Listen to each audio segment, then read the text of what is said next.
எங்கள் வீட்டில் எப்போல்லாம் இட்லி செய்கிறாங்களோ அப்போல்லாம் இந்த மினி பொடி இட்லி செஞ்சுருவோம். இது செய்கிறது அவ்வளோ சிம்பிள். இதுக்கு நீங்கள் பொடி மட்டும் ரெடி பண்ணி வச்சுக்கிட்டிங்கன்னா இது செய்கிறதுக்கு 5 நிமிஷம் கூட ஆகாது. அவ்வளோ ஈஸியாக இருக்கும். ஆனால் இதோட டேஸ்ட் அவ்வளோ சூப்பராக இருக்கும். இது வரைக்கும் நீங்கள் ட்ரை பண்ணதில்லைன்னா கண்டிப்பாக ட்ரை பண்ணி பாருங்கள். இந்த ரெசிபிக்கு நான் யூஸ் பண்ணியிருக்கிற இன்க்ரீடியன்ஸ் மெஷர்மெண்ட்ஸ் எல்லாமே நான் ஃபர்ஸ்ட் கமெண்ட்ல பின் பண்ணுறேன், செக் பண்ணிக்கோங்க. இதுக்கு ஃபர்ஸ்ட் ஒரு பேனில் 2 டேபிள் ஸ்பூன் அளவுக்கு உளுந்து ஆட் பண்ணிக்கோங்க. அதுக்கப்புறம் 1 டேபிள் ஸ்பூன் அளவுக்கு கடலைப்பருப்பு, 1 டேபிள் ஸ்பூன் அளவுக்கு வெள்ளை எள்ளு இல்லைனா கருப்பெல் ஆட் பண்ணிக்கோங்க. 1 டேபிள் ஸ்பூன் அளவுக்கு நிலக்கடலை ஆட் பண்ணிக்கலாம். வரமிளகாய் 3லேருந்து 10 கூட நீங்கள் ஆட் பண்ணிக்கலாம். நான் காரம் ரொம்ப கம்மியாக சாப்பிடுவேன், அதனால 3 ஆட் பண்ணியிருக்கேன். அதுக்கப்புறம் கருவேப்பிலை கொஞ்சமாக ஆட் பண்ணிட்டு ஒரு 1/2 டீஸ்பூன் அளவுக்கு கல்லுப்பு ஆட் பண்ணிக்கோங்க. இதெல்லாமே ஆட் பண்ணிட்டு ஸ்டவ் ஆன் பண்ணிக்கோங்க. இது எல்லாத்தையுமே நல்லா வறுத்து எடுத்துக்கோங்க. பருப்பு எல்லாமே பொன்னிறம் மாதிரி நல்லா வாசனை வர அளவுக்கு நல்லா வறுத்து எடுத்துட்டு இப்போ இதை கம்ப்ளீட்டாக ஆற வச்சுட்டு ஒரு மிக்ஸி ஜார்லையோ பிளெண்டர்லையோ ஆட் பண்ணிக்கோங்க. அரைக்கிறதுக்கு முன்னாடி ஒரு 1/4 டீஸ்பூன் அளவுக்கு பெருங்காயத்தூள் ஆட் பண்ணிக்கோங்க. இதை கண்டிப்பாக நீங்கள் குறகுறப்பாக தான் அரைக்கணும், அப்போனா தான் டேஸ்ட் நல்லா இருக்கும். இந்த இட்லி பொடியை நீங்கள் நிறைய செஞ்சு ஸ்டோர் கூட பண்ணி வச்சுக்கலாம். இப்போ எப்பவும் போல இட்லி ரெடி பண்ணிக்கோங்க.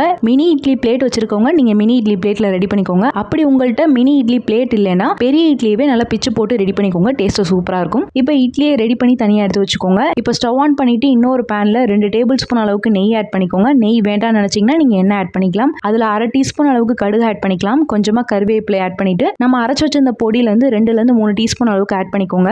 ஆட் பண்ணிட்டு நம்ம ரெடி பண்ணி வச்சிருக்க இட்லி ஆட் பண்ணிட்டு நல்லா மிக்ஸ் பண்ணிக்கலாம். ஒரு 2 மினிட்ஸ் நல்லா குக் பண்ணிட்டு ஸ்டவ் ஆஃப் பண்ணிட்டு இறக்கிருங்க. லாஸ்ட்டாக கொத்தமல்லி தழை போட்டு மிக்ஸ் பண்ணிட்டீங்கன்னா சூப்பரான மினி பொடி இட்லி வீட்டிலே ரெடி ஆயிரும்.